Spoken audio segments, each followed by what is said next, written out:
So something goes awry, and your child, who can't handle disappointment well, doesn't like changes in plans, begins to melt down. He's angry, frustrated, disappointed, and nothing's working.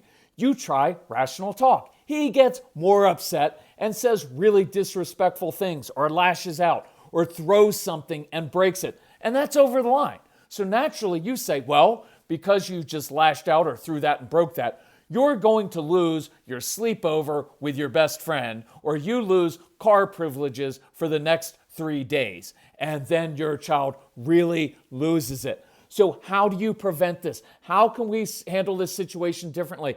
I want to give you a really cool strategy to use, and that's what we're going to discuss on this special Mother's Day edition of the Calm Parenting Podcast. So welcome. This is Kirk Martin. I'm founder of Celebrate Calm. You can find us at celebratecalm.com. If you need help with anything, reach out to our son, Casey, Casey, at celebratecalm.com. Tell us about your family, your kids, age of the kids. What are they struggling with? We get together as a family. We discuss it. We reply back to you personally, usually very quickly and with some practical tips. And that's what we do. And if you talk to Casey, here's what you're going to find. He was this kid, right? This is where we learned a lot of this. And we invited 1,500 kids into our home over the course of a decade, all emotionally responsive, reactive, sometimes violent kids, kids with attachment issues, adopted kids, foster kids, all kinds of different kids on the spectrum. So if you reach out to us, you're talking to people who have been through this. And if you're dealing with Casey, he was the one who was really would get upset and frustrated like this. So, by the way, I mentioned Mother's Day.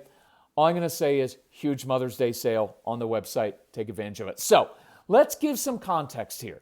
I'm doing a phone consultation with this lovely couple, and they have an emotional, strong-willed child who is like all of our kids, right? Look, and if you're listening to this, you're like, oh, you're describing our family. Well, then good. It knows you're not alone, right? We all have these kids, and this is like our kids. They've got an agenda. This kid knows what he wants. He's very particular, wants to control things, right? Because everything feels out of his control. Doesn't deal well with changes in plans. By the way, who does? Right? Doesn't do well with transitions or little things going wrong. Part of discovering how to help kids and how to help your kids is discovering what they do like and when they do excel. Because you always want to problem solve using a strengths-based approach, right? So in the course of this conversation, we discover that this little guy likes to occasionally lead little hiking expeditions around his neighborhood and in the woods. So he'll grab a backpack, he'll fill it with snacks, then he will lead his family. Of course, he's the one leading because he likes to be in control, because when you're in control, that gives you some homeostasis. It helps you feel like you're eliminating unknowns. It's not an unnatural feeling. We all do these things to counter the unknowns of life. So this child leads everyone where he wants to take them. Good, that's a positive. So one day, out of nowhere, like your child, like ours when he was young, their son begins to get upset. And for many of our kids, this snowballs really quickly, and they begin reacting, acting out, right? And I have a little side note for dads, moms too, but dads, I've got to get you to control yourself, or your kids will react like you do. You can't separate this. If you're an adult and you overreact and you react out in situations and get upset and scream and yell, your kids see that. There's no blame and no guilt. I just want us to be honest and say, yeah, my kid sometimes is really reactive, but you know what? So am I. And so good. If you're in that spot, good. Well, then learn how to control yourself and begin working on yourself, right? Dealing with your own triggers is part of what we go through in our programs. Let's learn how to do that, because then your kids will start seeing, oh, my dad, my mom used to get upset when X happened, but I notice they're controlling themselves, right? It's a really cool thing. So the child begins escalating, maybe demanding things. And the parents, we always react in a rational way, right? The child sees he's not going to get his way, so he calls his parents something disrespectful, or he lashes out at his mom, or throws something in the house. In essence, the child goes too far. And so the parents naturally say, now you've crossed the line, son. Because of that, you lose your sleepover, you lose car privileges, whatever it is. And this sets off your child. Why? Because here's what he's thinking now. And look, this is really important. If you need to listen to this 3 times, listen to this. Here's what your child's thinking. You know what? I've already lost what I wanted immediately, right? I'm not getting what I want already. So, forgive me for this, but F this, right? F this, right? May as well burn everything to the ground now. So he loses it. And you're talking maybe a 30, 45-minute meltdown, maybe hours of scorched earth just melting down and losing it. So what can we do differently next time? Now, here's the idea I walked through with this really lovely couple. Number 1, at the beginning, let's start using that intense validation. You know what? If I were you, I'd be frustrated too. See, that's better than trying to explain something rationally to another human being, whether that's your spouse, a friend, in this case, a child who's not acting rationally. They're acting irrationally and emotionally. And that intensity is sometimes very settling in that moment. Number 2, when the child begins ratcheting things up, de-escalate before you discipline. De-escalate before you give consequences. And I know this is so hard. It is. It took me a while to begin to recognize, oh, my son's face is all red. His eyes are aflame, and he's no longer in control of himself. He's gone emotionally. I have to step back at this moment. I remember exactly where I was in the townhouse we were living in outside of Washington, D.C., when I first had this realization. And I remember at first thinking but I can't control myself, so I may as well continue escalating things, because then at least I'm not the only one losing it. And now I can blame it on my child and justify my own overreaction because look what my son just said to me. Does that make sense? So I know this is hard, but when you see that, you've got to start triggering. I got to step back at this moment. Because if you keep talking, you're upping the ante. And then the child will simply go scorched earth, because why not? He's already lost everything. Why not just go for it? And here's the third thing I want you to know, and this is what I really want you to listen to 3 or 4 times again. Share this with your spouse. Share this with teachers, because this is the core of it. I want you to recognize the shame and the embarrassment that's going on inside your child's head and heart right now. And look, we've all been there, haven't we? I've lost it before. In front of my wife, in front of my son, in front of my extended family. I overreacted to something. And what do I start seeing? These people that know me best, the people from whom I cannot hide a thing. They know all my quirks. They know the good parts of me, but they also know my flaws and shortcomings. And these are the people in front of whom I am naked and vulnerable, right? And now they're watching me and I'm acting irrationally. I'm overreacting to some stupid thing, and I'm a grown adult. And so what's my first response as a grown man? This is what I used to do. I feel embarrassed. I'm ashamed. And so in that moment, I've got a couple options. I can humble myself and say, hey, honey, hey, son, hey, family, hey, listen, I'm sorry I put you guys in that position to see that. I overreacted, and I'm sorry. But that's hard for a grown man or woman to do. Imagine being a 4-year-old, 5-year-old, 8, 14, 17 years old. That's hard. So your child looks up and sees one or both parents looking at him in the middle of his shame, in the middle of his or her embarrassment.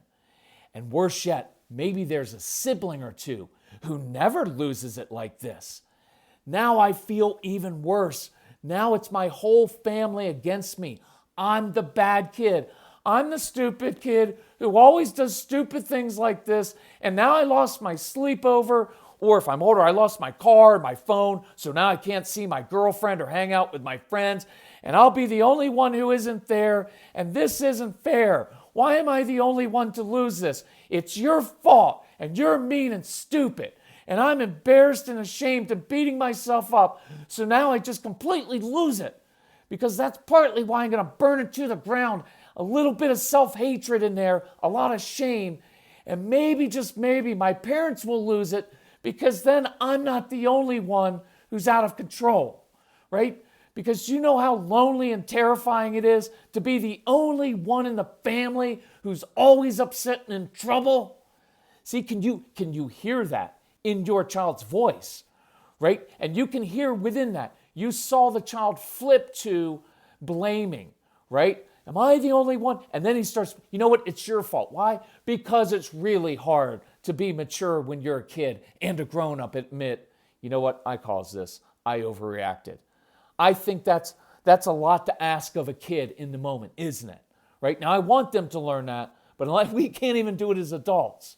And here's where I want you to get the insight, right?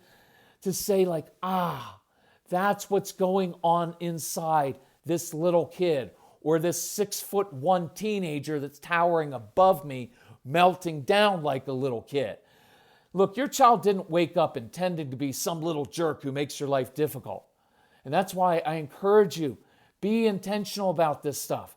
And if I can encourage you in this, and I know it's going to sound like a little rant for 15 or 30 seconds, but we get so many emails and comments from good, well-meaning parents doing their best, and they listen to the podcast, but you don't really implement these things, or dad isn't really on board. And the reason that I hammer home, listening to the Calm Parenting Package, look, we put these programs together for a reason, right? Because when you play the programs, and you play it on this really easy app now, it's right on your phone, on your iPad. You can listen throughout the day, or on your commute, or honestly, right before the kids come home.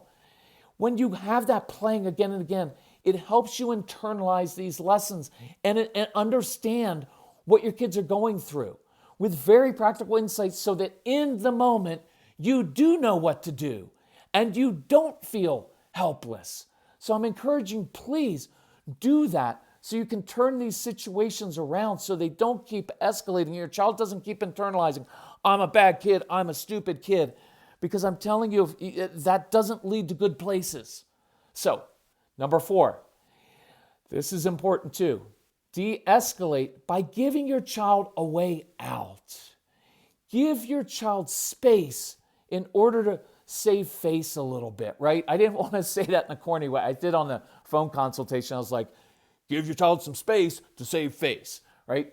But it is true. We give them some space and we want to give them a way out, right? And to give your child something he's in control of. So now we're back in this situation, right? So here we are. We're in the middle of basically a combat zone. Tensions are high. It's a face-off between a child and one parent, or sometimes two parents, and sometimes maybe there's a sibling watching as well. So now just think, you've got parents staring down at this kid. Who's going to make the next move, right? And we're always wanting like our child to make the next move, to like, stand down, son, stand down, right? And I get that. But here's what happens. Dad remembers that one of my favorite calming tools is giving an upset child a job that he's in control of. Dad remembers motion changes emotion. Why? Because he keeps hearing that on the app over and over again. And that humility leads to contrition. And that you always de-escalate before disciplining. And one of my favorite bonding tools is allowing your child to teach you something. Right? So here we are in this situation. Are we going to escalate from here? Or are we going to give this child some space? So dad goes, grabs the hiking backpack that's hanging on the doorknob, and he opens the pantry and begins shoving some snacks into the backpack, then opens the fridge to get some drinks. And then the child, right, with his face still all red, his eyes aflame, and still caught like he's in this place where he just said all these things and he knows he's in trouble and the world's come crashing down around him, but he sees his dad doing this, he observes. And there's a momentary reprieve from all eyes being on him and his shame. And the dad isn't demanding that he calm down or apologize. He's filling a backpack with snacks. Well, that's usually this kid's job. And look, I'm a realist, so here's what's going to happen likely. Dad, the son will say, look, son may say this in a condescending or snotty tone, right? Dad, you're not doing it right. Look, that's a possibility, but I'm going to ask you not to take that personally. Now, the son may say it in a softened tone because dad or mom led with humility, opening up that backpack and doing that. He may say, Dad, you're not doing it right. I'm good either way. In this moment, if the son's like, Dad, You're not filling the backpack with the right snacks. Don't react to that. It's a process. It's really hard to go from like, I'm completely irrational and I've lost it and I'm on level 10, DEFCON 10, to being like, Dad, thank you for giving me a way out. Thanks for filling the backpack and giving me some space to control myself. They're not going to do that, right? So your child, even if he's snotty, that's very much like our kids, right? They're particular. They have their way of doing it. And instead of getting offended, because mom and dad have heard me say over and over, don't take things personally, right? Because you're a grown-up, you don't take it personally. Instead, you smile inside and you think, this is my son. This is who he is. See, now two adults aren't staring at a kid in the midst of his shame, in the midst of him at his worst. Instead of having to calm down now, young man, the child now has a job, a purpose, a mission. You didn't even tell him to do it or even suggest it. He just naturally wants to do it because that's his job and he's good at it. So dad says in an even tone, well, why don't you be in charge of the backpack because you're really good at that. And maybe you could plan a little expedition for us. I could use some exercise, so I'm going to go upstairs and change my clothes and get ready. And one of the benefits of this is that you didn't have to prompt the child or try to get him to calm down. You weren't even looking at your child because remember, I don't do eye contact when kids are in the midst of shame. I don't. I begin doing something else, filling a backpack with snacks. See, you knew your son would object to the way you did it and want to take over. And then you gave him some space to calm down while you went off to change clothes so you can calm down even more. Remember, space, really, really important for the strong-willed kids. And now your child's filling the backpack and he feels back in control of himself. He's actually the competent one right now. And when you come back downstairs, ready for the hike, yeah, I know it's still a little bit awkward. And there's this kid who may have been screaming awful things at you moments before. He may have been breaking things. And he may be even being bossy right now, like nothing happened. And that's okay, it's normal. He may even say something like, Dad, you're not wearing the right shoes for this hike. Right, I get it, right? That's your kid. And while you would be justified being angry and reacting, saying, you know what, you're lucky I'm even talking to you right now and letting you go outside. You should be outside crying in your room all afternoon and apologizing for what you just said to your mother or your father. But you don't say that. Why? Because you know you need to de-escalate. And you're the bigger person. You're the grown man, grown woman. And you're teaching your child how to calm down. And you're teaching your child how to reconcile. And you're realizing relationships change behavior. See, this is a beautiful, I can feel it in my heart. I can feel it in my voice right now, in my eyes. I'm wanting to cry because I'm watching this situation. I'm visualizing it, this thing that usually separates. Look, it separates spouses, right? Of like, you just let him get away with things. And then it separates a father. It separates a mother and his or her child. It separates you from your very child doing these things, and it in turn gets internalized inside your child. I'm a bad kid. Nobody likes me. Everybody's against me. I'm stupid. I'm bad. And instead, now watch what's happening. You're connecting. You are connecting and bonding in a moment of your child's worst moment. And you let this explosive child lead you on a hike. And I promise you 100% that sometime during that hike, you're going to hear an apology. Your child's going to say, Dad, Mom, I'm sorry. I shouldn't have done that, right? Because you created an environment in which it made it easier for your child to humble himself because you first did that yourself. For my religious parents out there, remember, is he who first humbled himself. We have it all backwards all the time. We're the authority figures and we need to just be this and kids are supposed to be immediate. No, that's not how it works. It's not how relationships work. Look, this is not about discipline. It's not about, I got to raise a kid. It's about human relationships. And when you focus on the relationship, I promise you will get a contrite child who says, Dad, I'm sorry. And listen, most of the time they're going to say this to the moms. It's just the way it works because moms are usually a little bit more approachable. Not always. And they're going to say, I don't know why I do this. And if you really got in their heart, they'd be like, why do I do this? I'm ruining my own life. I'm always in trouble. Everybody doesn't like me. Your kids feel just as helpless as you do to handle this, right? That's a really big insight. Your kids feel helpless. So you may utter one yourself in this moment. Hey, son, I'm sorry, right? I apologize because I didn't understand why you were so upset, right? And I apologize because I kind of got upset myself and I escalated. And I haven't always modeled it too, right? I haven't always modeled how to handle disappointment. And then from a place of humility and connection, you can brainstorm a code word. We love code words for next time your child's upset. And an action plan for how to deal with disappointment in life. See, now you're disciplining. Discipline doesn't mean to punish or give consequences. It means to actually teach and show and walk alongside, right? And again, for my religious friends out there, we get this idea of like it's some authority figure just shooting lightning bolts and correcting all the time. Instead, it's someone walking next to you and saying, I can see you don't know how to do this thing called life because I'm 57 and I'm still figuring it out, right? I don't want someone yelling at me. That's not an authority figure I'm going to respect or care about.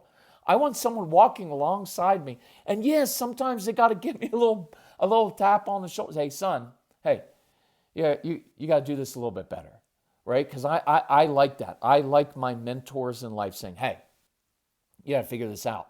But you know what their tone is? They're walking beside me. They're not yelling at me. They're not screaming at me. They're not shaming me. My mentors walk alongside me and say, yeah, I know you struggle with that. Here's a different way to do it. See, that's discipline, to teach. And discipline is to disciple, to show by your own actions. And so you can tell your child, you're actually working on that in your own life as well. So let's work on that this week, okay? This is I know this was a little bit heavy, but these are make or break kind of moments, right? Where your family starts to fall apart.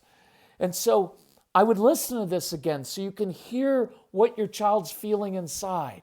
So you can picture this in your own situation with your daughter or your son, whatever age. Apply it to your life. What do they do well, right? And definitely start listen to the Calm Parenting program or get the Get Everything package.